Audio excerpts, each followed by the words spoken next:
Hello and welcome to Lost Love Chronicles. Dear listeners, before we get started, drop a quick hi in the comments and let us know where you're tuning in from. Also, if you have any suggestions for us to make the channel better, please let us know. Now let's start with the story. My name is James. I'm 33 years old and age people say is mature enough to understand life. But for me, each passing day feels like a hammer striking the remnants of my long-worn pride. I'm a mechanic in a small town nestled between golden wheat fields and dusty red dirt roads. Roads that kick up clouds every time the wind sweeps through like it owns the place. This town, with its weathered wooden houses and sparsely populated streets, is my entire world. And yet, it's never truly been mine. Every morning, I wake up in a cramped room at the back of the house. The walls are thin, barely holding back the wind in winter, and the air always smells of engine oil and sweat like the scent has seeped into the wood itself, refusing to leave. The floor creaks when I move, and sometimes I wonder if the house is protesting my presence, just like everyone else in it. This house, if you can even call it that for the sake of dignity, is more a patchwork of wood and old nails than a home. A tin roof rattles and clatters when it rains, like it's reminding us that even the heavens want to break through. I live with my father, my mother, and my younger brother Dominic. But if someone asks me about family, I just give a faint smile. That word, family, it means nothing to me beyond scars that never quite healed. My father, Harrison, is a hard man. Harsh, really. His face is like stone tight, unmoving, cold. 20 years ago, he was a manager at a lumber mill. He used to come home with sawdust in his boots and pride in his eyes. But now he lingers around the house like a ghost with anger instead of chains. He lives off welfare checks and the few bucks I scrape together and bring home. And me? I'm just a shadow in his world. Barely even that. You're nothing but a lowly mechanic, he tells me, standing in the doorway of the kitchen, arms crossed, eyes like flint. A stain on my name. He says it like I chose this life. Like I wanted to be the one patching up other people's rusted engines and twisted axles in the heat, while he lounges in the chair that sags under his weight and bitterness. His voice drips with contempt. I don't even flinch anymore. That part of me is long dead. I've never understood it why he hates me so much. Once, when I was a kid, maybe 7 or 8, I worked up the courage to ask Mom, "Does Dad love me?" I said, voice small, unsure, but needing something. She was cutting vegetables, I remember. She froze for a second. Then she just patted my head, her hand trembling a little, and said softly, "Eat your food, James." Her eyes were glossy, like she was holding back something too heavy to say aloud. She never answered, and I learned to stop asking. Then there's Dominic. He's 7 years younger, and somehow my father's pride and joy. Went to college, got out of this place. Now he works in some glossy office 30 miles away, doing something with contracts and clients. He wears suits, drives a new car, has his hair always perfect, and a voice that commands attention. Whenever he visits, Dad sits up straighter. He shaves, puts on a clean shirt, and suddenly there's life in him. They sit at the table for hours, talking and laughing. "You see, they moved me to a new account," Dominic would say, gesturing with his fork like he's giving a boardroom presentation. "It's a big deal, lots of exposure." "That's my boy," Dad beams, nodding. "Making moves. Not like that other one." In those moments, I keep my head down, staring at my plate of cold rice. I don't taste it. I don't feel anything except the weight in my chest.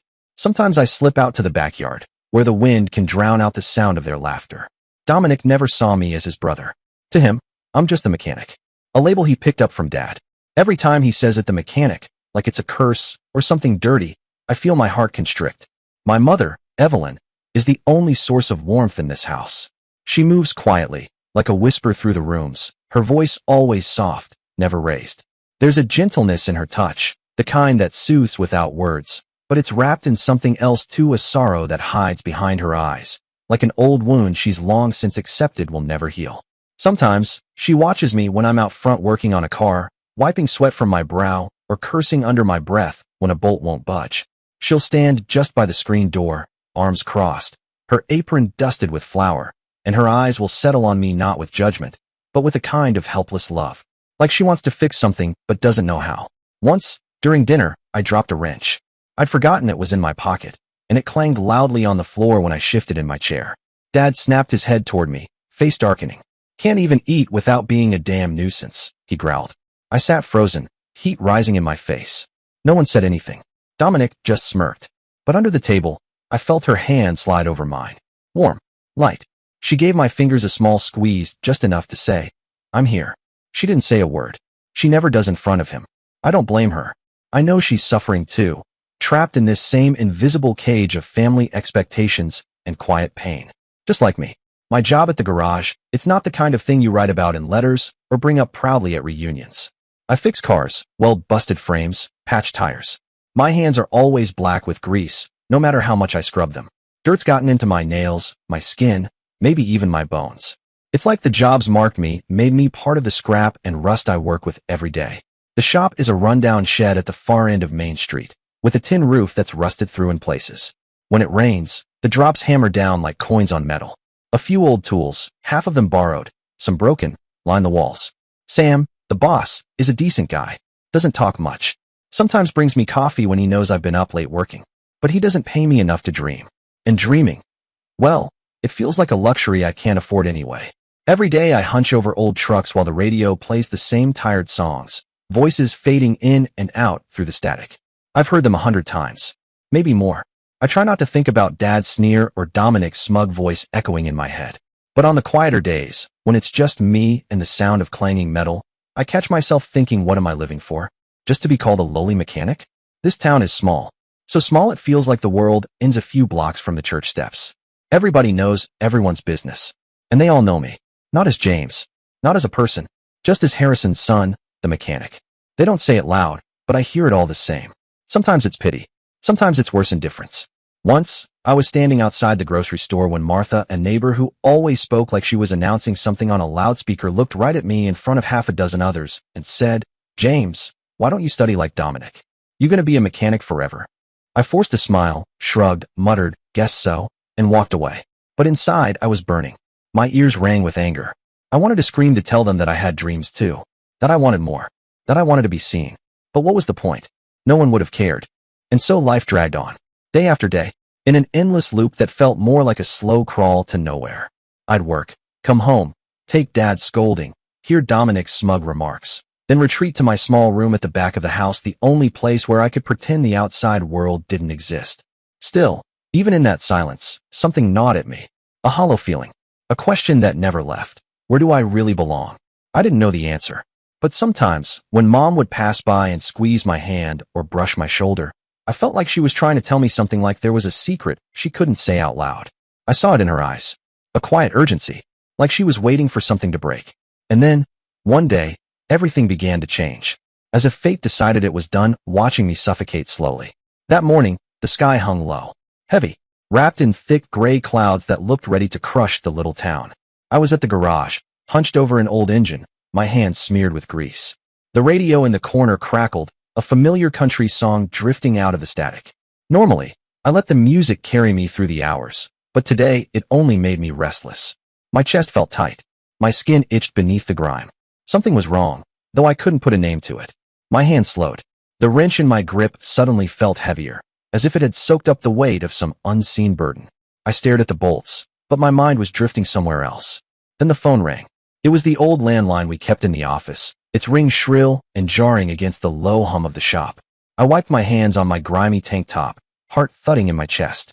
The number on the screen was unfamiliar, and yet something deep inside me already knew it wasn't going to be good. "Hello," I said, trying to sound steady. The voice on the other end trembled. "James, your mother, Evelyn, she's been admitted to the hospital."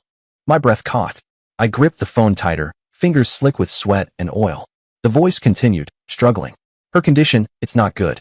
You should come right away." The words hit like a punch to the gut. The wrench slipped from my hand, clattering onto the concrete floor. The sound echoed sharp, final, like some kind of warning bell. Mom. All I could see in my mind was her face, those kind eyes, that faint smile. The way she'd reach for my hand under the table, giving it that gentle squeeze like she was tethering me to the only warmth I had left. I didn't even think. I bolted from the garage, still in my oil-stained clothes. I grabbed my helmet, jumped on my beat-up motorcycle, and kicked it to life. The engine roared beneath me, loud and ragged, as if it, too, sensed the urgency. The road from the garage to the hospital wasn't far, maybe a few miles, but that day, it felt endless. The wind tore at my face, cold and sharp. It carried the scent of red dirt and dry grass, but none of it registered. I couldn't feel anything except the fear clawing at my chest. What was waiting for me at the hospital? What happened? Why didn't anyone tell me sooner? The questions spun through my head, swirling with panic and dread. All I could picture was Mom, lying still, alone. The only person who'd ever really loved me, who saw me even when I felt invisible. The hospital loomed ahead, small and aged, its white walls yellowing with time. The place smelled like antiseptic and something heavier, something clinical and final. I pushed through the doors, my boots leaving dark smudges on the clean floors as I rushed inside. A nurse spotted me, her expression shifting as she took in my dirty clothes and frantic eyes. "Room 212, she said gently, pointing down the corridor. Her voice was soft, but there was something in it, pity, maybe. A warning. I didn't ask anything else. I just ran. The hallway stretched out in front of me like a tunnel. Each step felt like it carried the weight of 1,000 regrets. At the end, I pushed open the door, and there she was, Mom, lying in that narrow hospital bed. Her face was pale, too pale, white as paper. Her eyes were closed, lashes trembling like she was caught in some painful dream. Strands of gray hair clung to her forehead, and 4 dripped into her arm, slow and steady, each drop echoing in the quiet like a countdown I couldn't stop. I stepped closer, my breath catching. "Mom," I whispered. She didn't stir. The machines beeped steadily, cold and clinical, keeping time in a room that felt suspended. "Where's the doctor?" I asked, voice cracking. A nurse came in to check the monitors. She gave me a soft look, the kind people use when there's nothing good to say. "He'll be here soon," she murmured. Then she slipped out, leaving me alone. I stood there, hands still stained with grease, feeling utterly useless. All I wanted to do was fix something for once, fix something that mattered. After what felt like hours, the doctor walked in. Middle-aged, thin-rimmed glasses, tired eyes. He didn't look at me right away, just flipped through a clipboard like he'd done it 1,000 times before. "Your mother has kidney failure," he said flatly. I stared at him. "What?" My voice was barely audible. "She's known about it for a while," he continued, still not meeting my eyes. "But she didn't want you to worry. She needs regular dialysis, but now the disease has progressed significantly. You should prepare yourself." Prepare myself. The words echoed in my head, cold, mechanical, cruel. I'd heard them before, in scenes from hospital dramas or tragic movies. But this time, I wasn't watching. I wasn't some detached viewer. I was the main character in one of those gut-wrenching stories, and I had no idea how to play the part. I turned to look at Mom. She lay motionless, her face ghost pale, the rhythm of her breath barely visible beneath the hospital blanket. A wave of pain surged through my chest so violently I thought it might crush me. Why didn't she tell me? Why did she fight this battle alone while I wasted away under a car hood, cursing my life, clueless? I lowered myself into the stiff chair beside her bed and reached for her hand. Her skin was cool, papery. I sat there the entire day, holding her hand, counting each faint breath like it was a thread keeping her tethered to this world. Dad didn't come. Not that I expected him to. He'd never shown Mom the kind of care he reserved for Dominic. And Dominic, my brother, the shining star of the family, he was probably pacing around his high-rise office, barking into a Bluetooth headset, going on about stocks or marketing strategies.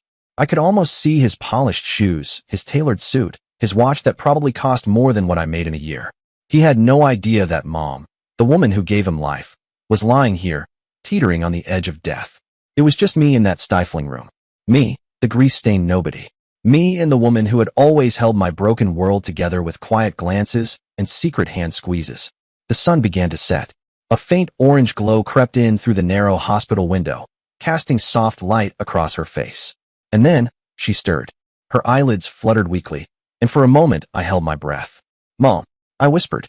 Her eyes opened, clouded and glassy, but when they met mine, they lit up just a little, just enough. Her lips curled into a fragile smile. It was the smile of a mother who had spent her life loving quietly, loving fiercely. "James," she breathed. Her voice was so faint I had to lean in close enough to feel the shallow warmth of her breath on my cheek. "I have something to tell you," she whispered. My heart thudded. "Okay," I said, brushing a strand of hair from her forehead. "I'm listening. Something I've kept hidden for too long." She paused, each word a struggle, as though even the truth weighed too heavy to carry all at once. I gripped her hand tighter. "What is it, Mom?" Her eyes didn't leave mine. There was something in them, fear, pain, regret. Something deep and raw that I'd never seen before, not even during Dad's worst explosions. She was gathering everything she had left for this one moment. Then she said it. "James, you're not your father's son." I blinked. For a second, I didn't even understand the words. My brain refused to process them. "Well, what did you say?" My voice cracked. She didn't repeat it right away, just stared at me, her eyes glistening with unshed tears, pleading for understanding, for forgiveness, for something I didn't even know I could give. She reached up with trembling fingers and squeezed my hand. Harrison, he's not your real father. I hid it from you. From everyone. Because I didn't want you to grow up in pain. Her words were barely audible, but they struck me like thunder. I couldn't breathe. My ears rang. My mind reeled. She went on, but now, I can't take this secret with me any longer. I sat there stunned, feeling like the ground beneath me had given way, like the world had shifted sideways, and everything I'd known had turned to fog. Harrison, Dad, the man who treated me like garbage, who never missed a chance to cut me down. He wasn't my father. I felt something rise in my chest. Not anger, not yet. Just a slow, boiling confusion that burned hotter with every heartbeat. I wanted to scream. I wanted to ask why. Why didn't you tell me? Why did you let me believe, let me suffer? But nothing came out. My throat closed. My chest tightened. My eyes stung. Tears threatened to spill. I looked at Mom, waiting, hoping she'd say more, something, anything to fill the growing void in my chest. My hands trembled as I held hers, the warmth of her skin barely there. She took another breath, shallow and fragile, but her eyes were resolute. As if she'd waited her whole life for this moment, these words. Before I met Harrison, I worked as a maid for a wealthy family in the city, she began, her voice halting. Every word she spoke cut into my heart like a jagged blade. They were the most powerful family in the area, she continued, living in a grand mansion, where I was just a poor girl working to survive. My mouth had gone dry. I couldn't speak, could barely breathe. There, I met the young master of the house. Your real father. It felt like ice poured through my veins. My real father? A young master? Me, James, the grease-stained mechanic, the family embarrassment, the son of a rich man? I shook my head slowly, instinctively, trying to hold the chaos in my mind at bay. But she didn't stop. Her voice trembled, but there was something deep in it. Something raw, like she was reliving it all, one memory at a time. His name was Wesley Carter, she said, and her eyes lit with something I couldn't place: nostalgia, sorrow, maybe even the ghost of happiness. He was young, handsome, kind, unlike any rich person I'd ever met. She let out a small breath that turned into a whisper of a laugh, broken, but real. We fell in love, James. A love I knew was impossible, but I couldn't resist. I listened, frozen. I was just a maid, she said, and he was the young master. We kept it secret, met in hidden corners of the garden, under the oak trees at night. But then, I became pregnant with you. She paused, her chest rising in tiny, painful heaves. Her eyes shimmered with tears, and I could see how deeply it still hurt her. I squeezed her hand tighter, though I was the one who needed strength. What happened then? I asked, barely able to form the words. She gave a faint, bitter smile. His family found out. The master and Mistress Wesley's parents, they wouldn't stand for it. A maid, pregnant with the young master's child? It was a scandal, a disgrace to them. She closed her eyes for a moment, her lips pressed tight. They kicked me out, James. They gave me some money and told me to leave the city, told me to never come back. My whole body was numb, yet my skin burned with disbelief. I had no choice, she said, her voice breaking. I was young, alone, and carrying you. I could feel her pain now, heavy and unrelenting, as if it were being poured straight into me. Wesley, he wanted to keep me, she whispered. He cried. He fought. But he wasn't strong enough to stand up to them. Not back then. She opened her eyes, locking them with mine. I left James. I left the only man I ever loved, carrying you, and a pain that never faded. I sat there, stunned. My whole identity felt like it was unraveling. Everything I thought I knew about myself, about Mom, about Dad, about family was crumbling like dust in my hands.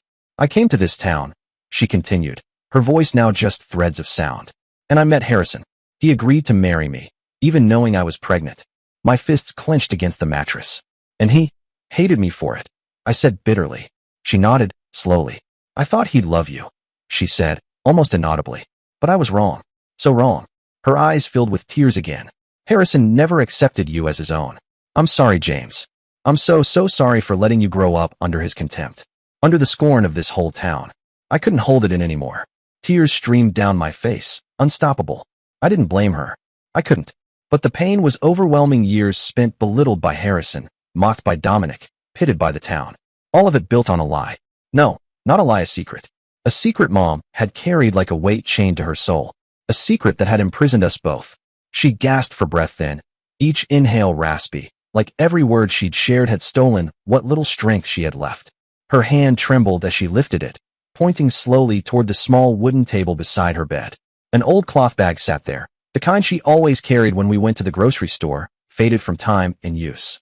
In there's an envelope, she whispered, her voice as thin as paper. I turned toward the bag, already feeling the pressure in my chest tighten. I've kept it all these years, she continued.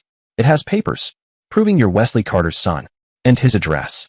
I looked at her, eyes wide. She nodded faintly. I don't know where he is now, she said, barely audible. But you deserve to know the truth, James. You deserve to live as your true self. I stood, legs shaky beneath me. That old cloth bag looked so small, so harmless, but to me, it was a storm waiting to break. My fingers fumbled with the zipper, and inside, tucked away with gentle care, was a yellowed envelope. It was sealed, the flap crisp and slightly curled, like it had been handled often but never opened. My heart thudded as I slid it out and lifted the flap. Inside was a worn paternity document, official-looking, stamped and signed. Alongside it were a few folded pages in Mom's familiar handwriting, their creases soft and worn from time. The final item was a small slip of paper with an address written in ink still dark and neat despite the years. Carter Mansion, Oakwood Road, Eldridge City. The name Wesley Carter was underlined once, carefully. I stared at it, the letters blurring as emotion welled up in my throat. This man, my real father, was out there. Somewhere. I turned back to Mom. Her eyes were closed now, her breathing a little steadier but still shallow. Her face was calm, but the lines around her mouth told the truth. She was still in pain. I wanted to ask her everything. Why had she kept this from me? Did she ever try to contact him again? Did he ever look for us? Did he know about me at all? But I didn't ask. She was too weak. Every word she'd given me today had cost her something I could never repay. I couldn't push her further, so I just sat back down and held her hand, the envelope clutched tightly in the other. That night, I didn't leave the hospital. I stayed in that chair beside her, the paternity document and the address like a flame burning a hole in my mind. My thoughts spun endlessly. Who was Wesley Carter, really? Was he still alive? Was he married now, with more children? And if I showed up at his door, would he even believe me? Would he accept me? Or would I just be another reminder of something shameful, a mistake hidden behind the walls of a mansion? I stared out the small window. The town outside was asleep, wrapped in darkness, quiet and still. But inside me, something stirred. Not anger. Not yet. A yearning. A yearning to know where I came from. To understand who I really was. To escape the smallness of this life I'd been told was all I was worth. But with that yearning came fear. If I sought Wesley Carter out, if I knocked on that door, what would I find? Would I be welcomed, or would I be pushed away again? Just another stain, like I'd always been to Harrison. I looked down at the envelope in my hands, its weight suddenly unbearable. But I made a promise then, right there beside Mom's hospital bed. A vow I spoke aloud. No matter what happens, I won't let Mom bear this secret alone anymore. The next morning, Mom slipped into a coma. The doctor told me gently, like he was speaking to a child, that she didn't have much time left, that her body had simply run out of strength. I sat beside her again, the envelope still in my pocket, my hand still holding hers. I knew, deep down, that yesterday had been her last true moment of clarity, that whatever force had kept her awake long enough to tell me the truth had now spent itself. So I waited. For a miracle. For a flicker of her eyes, or a faint smile. Or at the very least, a chance to tell her I didn't blame her. That I loved her. No matter how painful the truth was. That afternoon, after hours by Mom's side in the cold hospital room, I left. The machine still beeped steadily, but her eyes hadn't fluttered once since dawn. I whispered goodbye, not forever, but for now, then rode into town with a single purpose weighing on my chest. I stopped by the general store and bought the cleanest shirt I could afford, a pale blue dress shirt from a discount rack. The sleeves were a little too short, and it smelled faintly of plastic wrap, but it was the best I had. I tucked the envelope into the breast pocket and buttoned it all the way up, as if that might somehow shield me from everything I was about to face. Then I got on my old motorcycle, its battered frame groaning beneath me, and left the town behind, heading toward Eldridge City, nearly 100 miles away. The engine roared louder than usual, maybe because it understood the weight of this journey. The road stretched endlessly ahead, straight and flat, disappearing into the horizon. The wind tore at me, cold and biting, but I didn't feel it. I couldn't. My heart was pounding too hard. My mind was too full of Mom's voice, her frail whisper, Wesley Carter. When the city appeared, it was like stepping into another world. Towering buildings loomed over wide, glistening streets. Sleek cars zipped past me, polished and perfect, their drivers hidden behind sunglasses and tinted glass. I felt like a ghost, a mechanic in second-hand clothes, riding a bike held together by prayers and rust, arriving in a place where people like me didn't belong. But I kept going. Oakwood Road was in the suburbs. There, behind rows of ancient oak trees, grand mansions stretched like something out of a storybook. I found it. The Carter estate. I knew the moment I saw it. White walls, red-tiled roof, an iron gate that curled like vines and flowers. It looked untouched by time. There was a brass plaque mounted to the stone. Carter. This was the place. Where Mom had worked. Where she had loved him. Where I was conceived, hidden away like a sin no one wanted to name. I got off the bike, my boots crunching against the gravel. My hands trembled as I approached the intercom. I stared at the small button for a long second, then pressed it. A burst of static crackled through the speaker, followed by a voice low, calm, and distant. Who's there? I swallowed hard. My voice didn't feel like my own. I'm James, Evelyn's son. I'm here to see Mr. Wesley Carter. I have something important to discuss. Silence. Long, suffocating silence. I almost turned around. I thought the voice had gone, or that they decided I wasn't worth the trouble. But then, the gate creaked open. The sound was slow and deliberate, like a curtain being drawn back on the next act of my life. I stepped inside. The garden was huge and flawless. Flower beds bloomed in tight symmetry, their colors so vivid they almost hurt to look at. A marble fountain bubbled quietly at the center, water dancing over carved stone. I caught sight of myself in its reflection, oil-stained jeans, scuffed boots, eyes wide and uncertain. I didn't belong here. Not in this world. An elderly man dressed in a spotless black suit with silver hair combed back like glass stood waiting just past the entry path. He said nothing, simply gave a small nod and gestured for me to follow. His shoes made no sound on the stone walkway, while mine thudded with each awkward step. We entered a living room larger than my entire house. The ceiling soared, with ornate wooden beams and skylights that flooded the room in golden light. Massive oil paintings adorned the walls, portraits of stern-looking men and elegant women. A fireplace crackled softly. The butler gestured for me to sit, but I remained standing, too tense to rest. He disappeared behind a tall wooden door. I was alone. I reached into my pocket and felt the envelope, my fingers pressing against the paper like it could anchor me. I wondered what kind of man Wesley Carter would be. Would he be like Harrison, cold, dismissive, distant? Or would he be the man Mom had loved, the one who whispered to her beneath oak trees? My stomach churned. I didn't know what I was hoping for. Then, the door opened. A man stepped in. My breath caught. He was tall.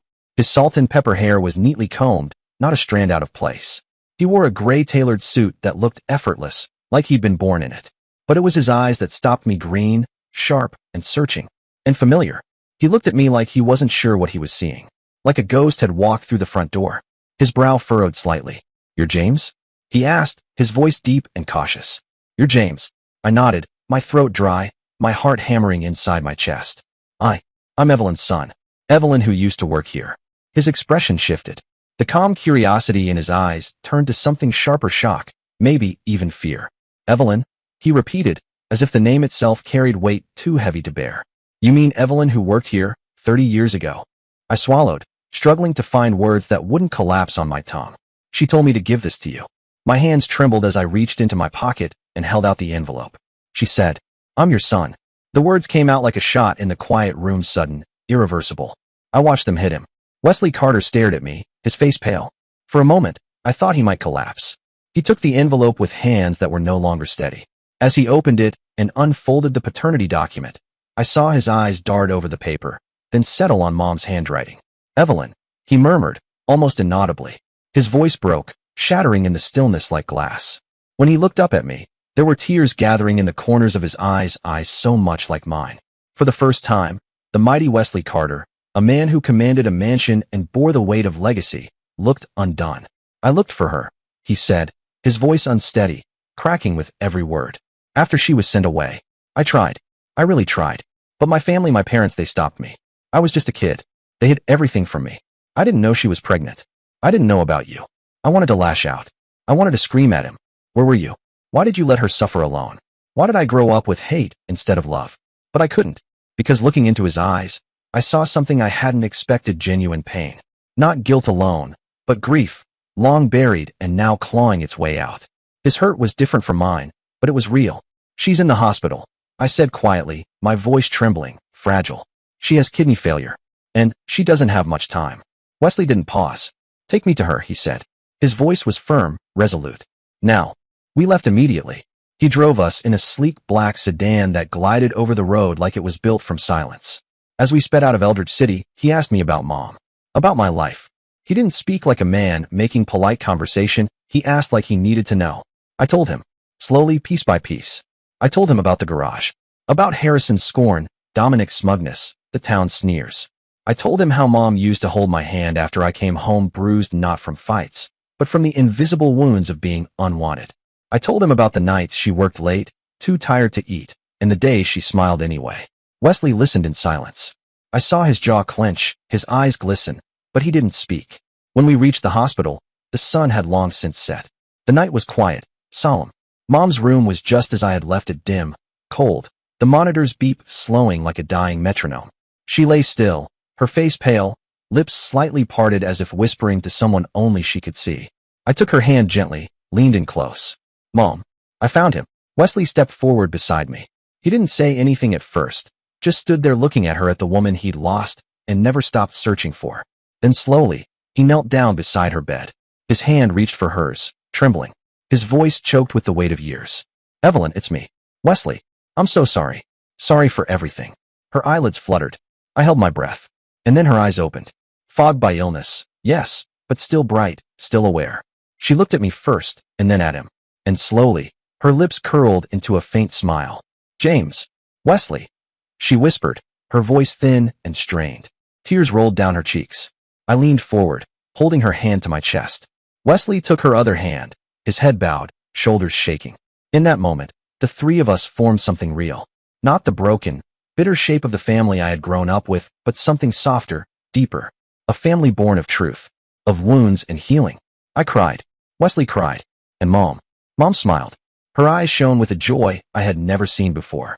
That night, as stars filled the sky outside and the machines hummed around us, she passed. She died in my arms. In Wesley's arms. Her breathing stopped. Her body stilled. But her smile remained. Gentle. Peaceful. At last, she was free. And I knew she was at peace. The secret she'd carried for so long had finally been set free. And before she closed her eyes for the last time, she saw me find my father, saw me love the way I always should have been. Wesley hugged me tightly, his shoulders shaking with sobs. You're my son, James, he said, his voice resolute, trembling. And from now on, I won't let you be alone. I couldn't speak. I just nodded as tears kept falling. But for the first time, those tears didn't feel like grief alone. There was something else, there's something warm, something new. A spark of hope, of a life that might finally belong to me. The next morning, I walked out of the hospital with red-rimmed eyes and a heart that felt like it had been carved hollow. Wesley drove me back to town in that sleek black car, the same one I'd ridden in just a day ago, though it felt like a lifetime had passed since then. He didn't say much on the drive, but when I glanced at him, I could see the shift in his eyes, determined, focused. I'll handle some business in the city, he said quietly, as we pulled up in front of the weathered old house. But I'll be back, James. I promise. I'll be at Evelyn's funeral. I gave a faint nod. I didn't know what to say. My heart was torn between gratitude for his presence and the growing anxiety of what lay ahead, facing Harrison and Dominic, walking back into that house like nothing had changed when everything had. Wesley reached across and placed a firm hand on my shoulder. The gesture was simple, but it anchored me in a way nothing else had. You're stronger than you think, he said, his voice low but steady. And then he turned the car around and disappeared into a cloud of red dust, leaving me standing in front of the house I'd grown up in. I took a deep breath. This house, it had never really been a home. It was a structure of wood and resentment, of scolding words and long silences. A space where I'd learned to hide my feelings and shrink myself into corners. I stepped inside. The smell hit me first, old wood, Harrison's stale cigarette smoke, and a kind of heaviness that hadn't lifted in years. The air felt thick with everything unspoken. Harrison was sitting at the kitchen table, same as always, reading the morning paper like nothing had happened. No acknowledgement of the night before. No anticipation of what I might say. Harrison, I said, trying to steady my voice. He looked up slowly. His eyes cold and blank landed on me. His brows pulled together, like I'd interrupted something important. I didn't call him Dad. Not anymore. Not just because I knew the truth, but because I had finally accepted that he'd never earned it. Mom's gone, I said. My voice cracked slightly, but I kept going. Last night. At the hospital. He blinked. Once. And that was it. No gasp. No shift in his expression. Nothing. Is that so? He said flatly. Not even a pause in the rustle of his newspaper. What are you going to do? My fists curled at my sides. I could feel the fire rising in me. All the years of being unwanted, unloved. But I forced it down. I'll arrange the funeral, I said. At the local church. This Saturday. He shrugged, barely even looking at me now. Just turned a page like the conversation was over. Like Mom, Evelyn had been nothing more than a tenant in his life. I couldn't stand to be in that house another second. Not with him. Not with that smell. Not with that apathy. I walked out without another word, the door slamming behind me. I told myself this wasn't about him or Dominic. It wasn't even about me. This was for Mom. For the woman who'd raised me with what little she had, who bore the weight of a lie to protect me, who deserved to be laid to rest with dignity. The next few days blurred into each other, meetings with the pastor, signing papers at the funeral home, choosing flowers she would have liked, trying to track down the few people who might care enough to come. I didn't sleep much. I didn't cry much, either. There wasn't time. All I could focus on was preparing for the funeral. I contacted the church myself, sat down with the pastor, chose the casket, picked the hymns. Then I went home and wrote the eulogy. Every line I put to paper brought fresh tears, but I kept writing. I had to. It was my promise to Mom that I'd honor her the best I could, even if it was for the last time. Saturday came cloaked in a sky the color of ash. The clouds hung low, heavy, like the heavens themselves were mourning with me. The church looked just as it had when I was a boy, worn, with its creaky pews and weathered steeple. But that day it was packed. Neighbors, old friends of Mom's, even some curious townsfolk I barely recognized had shown up. Whether they came out of love or nosiness, it didn't matter. She deserved a full house. I stood near the casket, dressed in the only suit I owned, the one Mom had bought me for high school graduation. It hung a bit looser now, time and labor having stripped some weight from me, but it felt right to wear it for her, to show her I hadn't forgotten. She lay there, her face peaceful, lips curled into a faint smile. Seeing her like that, so still, so distant, nearly broke me. I wanted to talk to her, to hear her laugh again, just once. But I reminded myself she was finally at rest, finally free. Then Harrison and Dominic arrived late, of course, as if punctuality was too much to ask. Harrison looked like he'd just rolled out of bed, his shirt wrinkled and collar stained. Dominic, always the showman, wore an expensive tailored suit and sunglasses like he was walking into a gala instead of his own mother's funeral. They didn't approach the casket, didn't even glance at her. They just sat in the front row, as if their presence alone was some grand gesture.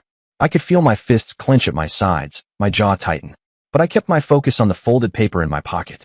Then the pastor began the service, offering kind words and soft prayers. I rose when it was time, stepping up to the podium with trembling legs. I unfolded the eulogy and cleared my throat. My voice shook, but I pushed forward. I want to talk about a woman most of you knew as Evelyn. I began. But to me, she was everything. She was strength, and she was sacrifice.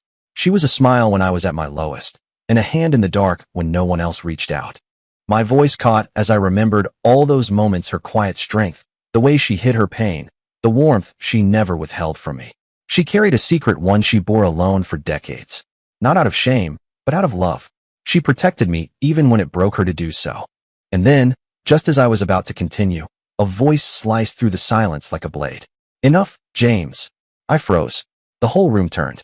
Dominic stood, sneering, arms crossed over his chest. Who do you think you are? He barked, his voice echoing in the church. Standing up there like you're some kind of hero. You're nothing but a lowly mechanic, pretending to grieve for attention. Gasps rippled through the room. My heart pounded. I couldn't move. Then Harrison, still slouched in his seat, chimed in with a smirk. He's right. All he's ever done is track grease through the house. Evelyn shouldn't have had to suffer because of him. My blood boiled. The years of mockery, of contempt, of being treated like I was nothing, surged through me all at once. My hands trembled at my sides. I wanted to yell, to finally give them what they'd given me. But before I could say a word, a voice rang out from the back of the church, deep, firm, and commanding. That's enough. Everything stopped. Heads turned. Eyes widened. The room fell into stunned silence. Wesley Carter stood in the doorway, tall, dignified, dressed in a sharp black suit. He walked down the aisle with purpose, his gaze never leaving me. The murmurs began, whispers spreading like wildfire. That's Wesley Carter, the tycoon from Eldridge. What's he doing here? He reached me and placed a firm hand on my shoulder. The weight of it steadied me, anchored me. His presence filled the room. He turned to Harrison and Dominic, eyes locked, voice calm but sharp as steel. This is my son, he said. James is my son, and I won't allow anyone, not even you, to insult him. Especially not today, as we bid farewell to Evelyn, the woman I loved and James's mother. Wesley's voice echoed through the church, low but clear, each word deliberate. The room seemed to hold its breath. Dominic's jaw slackened. Harrison cold, sneering. Harrison didn't even lift his eyes. For the first time in my life, I saw him silenced, and it wasn't by fear or shame, it was by truth. I turned to Wesley, my chest tight. eyes stinging. He wasn't just stepping in. He wasn't just defending me. He was claiming me openly, publicly, in front of everyone who had ever whispered behind my back or laughed at my stained coveralls or called me that boy Evelyn had out of wedlock. In that moment, everything Dominic ever mocked me for, everything Harrison ever belittled me over, it all fell away like dust in the wind. Wesley looked at me, his gaze soft, his voice quiet, but full of strength. "You're doing well, James. Your mother would be proud." I couldn't speak. I only nodded, swallowing hard. My throat burned from holding back emotion, but I stood tall. I didn't have to explain myself anymore. I didn't have to carry this burden alone. The rest of the service passed in reverent silence. The same people who used to walk past me in town without a glance now watched with something close to respect, or was it regret? Either way, Dominic and Harrison didn't utter another word. They sat with heads bowed, their faces burning with shame. When the pallbearers carried Mom's casket out, Wesley walked beside me. His presence was steady, a quiet strength at my side. I kept my eyes on the casket, my heart breaking all over again. But there was a strange peace inside me too. A peace that came from knowing I was no longer invisible. That even as I said goodbye to her, I was gaining something I never thought I'd have. The funeral ended under a gray sky, the air thick with silence. People dispersed slowly, like they didn't quite know what to do with what they'd just witnessed. I could feel it in their eyes. The image of Wesley Carter standing tall beside me, calling me his son, would stay with them. It stayed with me too.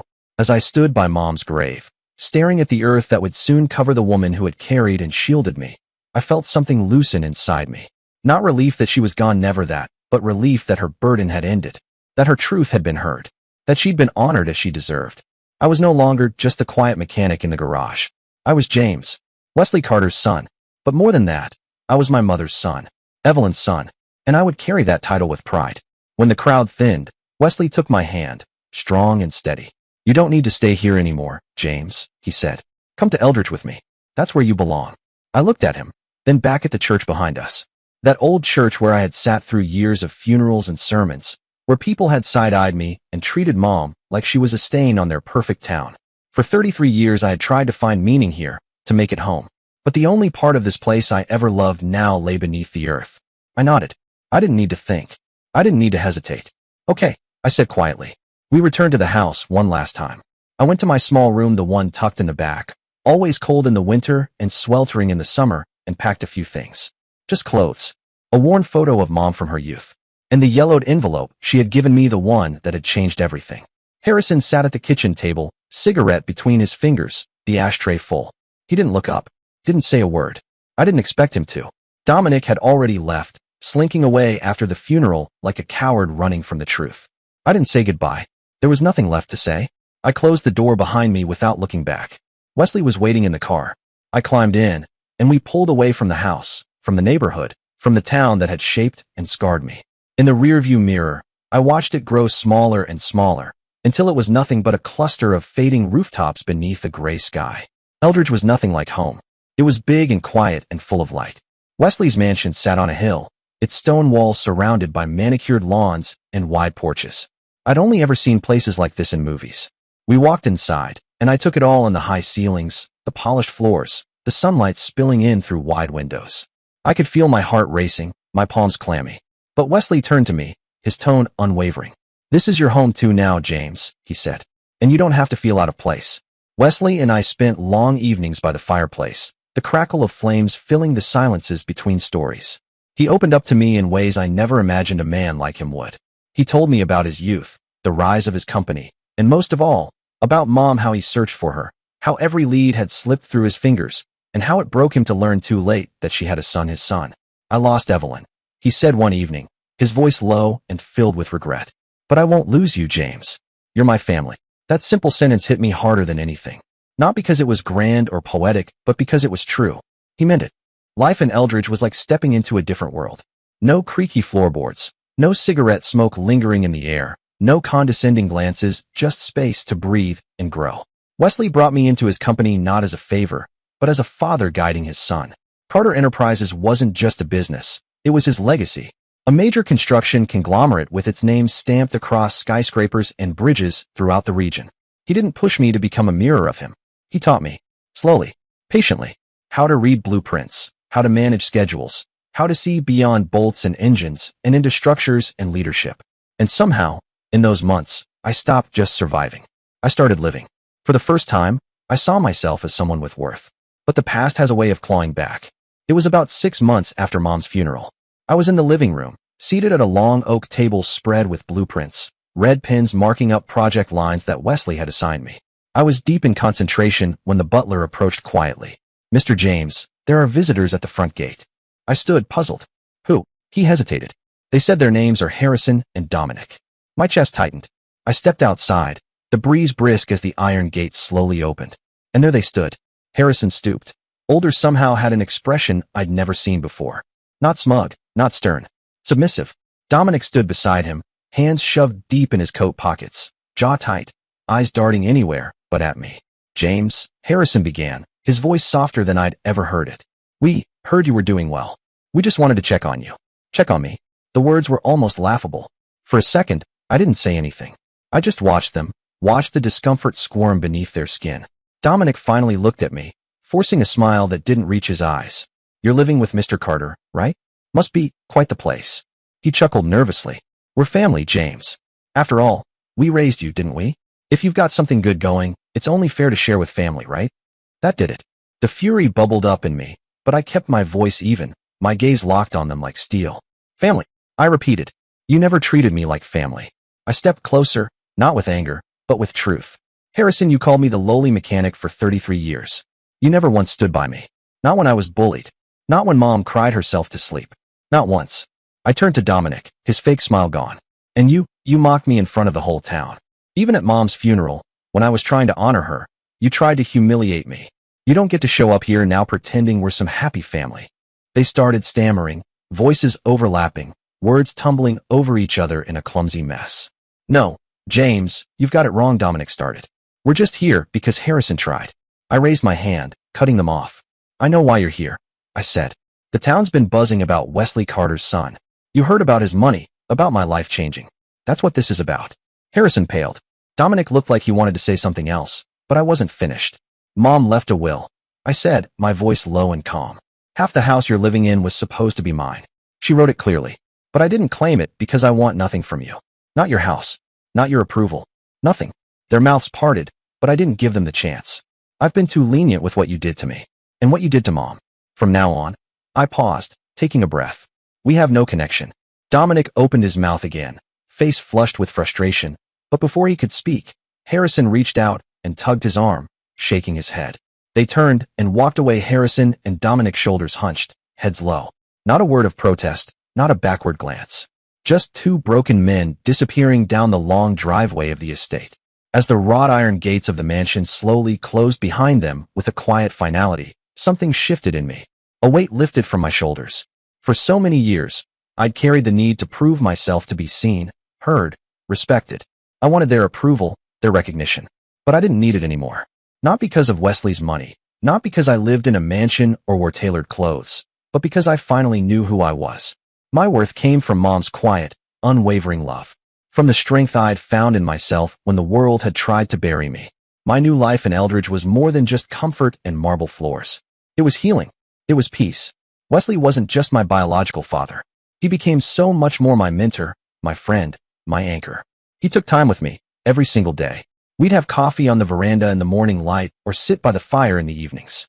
He told me about the early years of his business, how he'd failed, lost everything, built again. And always, his story circled back to her. "Your mother," he'd say with a soft smile, "she had this quiet courage. She'd stand her ground, no matter what. You have that, James. You really do." Those words meant more to me than he knew.